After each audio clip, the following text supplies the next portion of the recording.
There are places on Earth you won't find on travel brochures. No postcards, no souvenir shops, no casual selfies. Places you can't simply book a flight to. Places that require permits, escorts, or absolute silence. Some are hidden to protect us. Others are sealed to protect themselves. And a few are locked away because what happened there should never be repeated. Today, we're exploring some of the most restricted places on our planet, locations surrounded by mystery, secrecy, and unanswered questions. The real question is, what could be so important that the rest of the world is not allowed to see it? Across the globe, governments and institutions restrict access to certain locations for very different reasons. Some are tied to national security, places where knowledge itself is considered dangerous.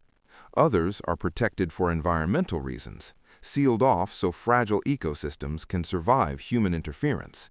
And some are preserved because of history, sites so powerful, so tragic, or so sacred that opening them to the public would risk erasing their meaning. These places still exist. They're still there on the map, but for most of us, they might as well be invisible. In the scorching desert of South Australia lies a town that looks ordinary from the surface, but beneath the ground, an entire world exists. This is Coober Pedi, a town where people don't just live on the land, but inside it. To escape brutal desert temperatures, residents carved homes, churches, and businesses directly into the earth. These underground spaces, known as dugouts, remain naturally cool year-round. While parts of Coober Pedi are open to visitors, many underground areas are private, protected, and off-limits without permission. Some tunnels stretch for miles, unmarked and unstable. Others hold mining claims, personal dwellings, or spaces never meant to be entered by outsiders. From above, the town looks quiet. From below, it's a labyrinth, one wrong turn away from danger. It's a reminder that sometimes the most hidden places aren't forbidden by law, they're forbidden by risk. Not all restricted places are abandoned or ancient. Some are very much alive.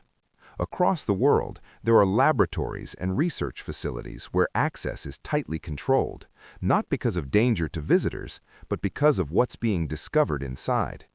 In cities like London, certain research centers operate behind locked doors, guarded not by fences, but by confidentiality agreements and security clearances.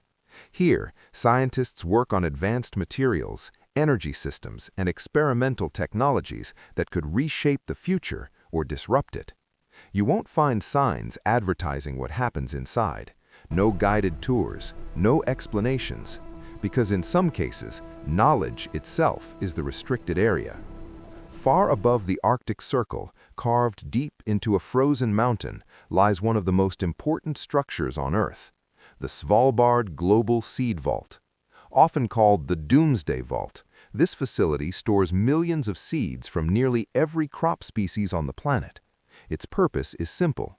If global agriculture collapses due to war, climate disaster, or disease, this vault ensures humanity can start again.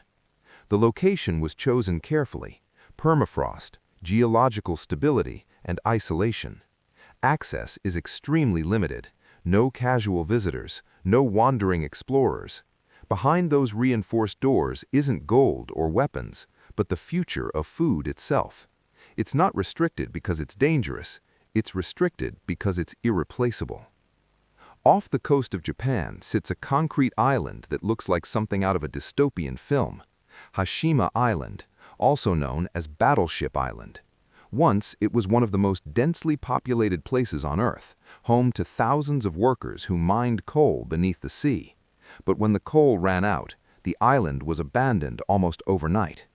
Today, parts of Hashima are open through guided tours, but much of it remains strictly off-limits. Buildings are crumbling, floors collapse without warning, the ocean slowly reclaims the edges.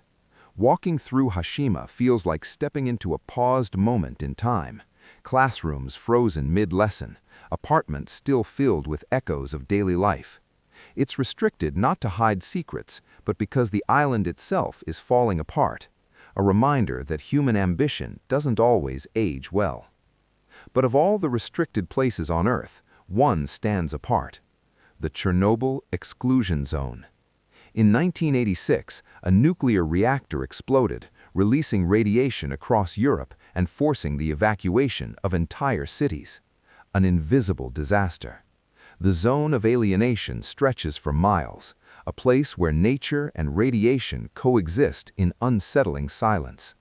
Technically, access is possible with special permits, but vast areas remain untouched, unentered, and unsafe. Pripyat, once a thriving city, now stands frozen in time. Abandoned schools, rusting amusement rides, apartments where calendars are still turned to April 1986. No birdsong, no voices, just wind through broken windows. Chernobyl isn't restricted because of secrecy. It's restricted because it represents something humanity still struggles to accept: that some mistakes never truly end. These places, underground towns, sealed vaults, ghost islands, exclusion zones, aren't just locations on a map.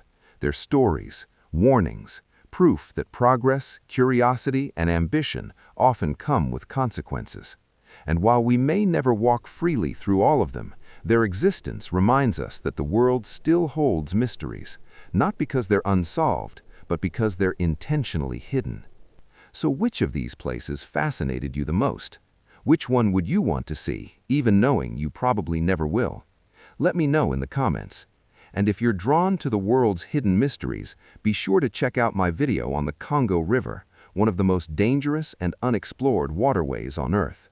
Some places aren't meant to be visited, but their stories, those deserve to be told.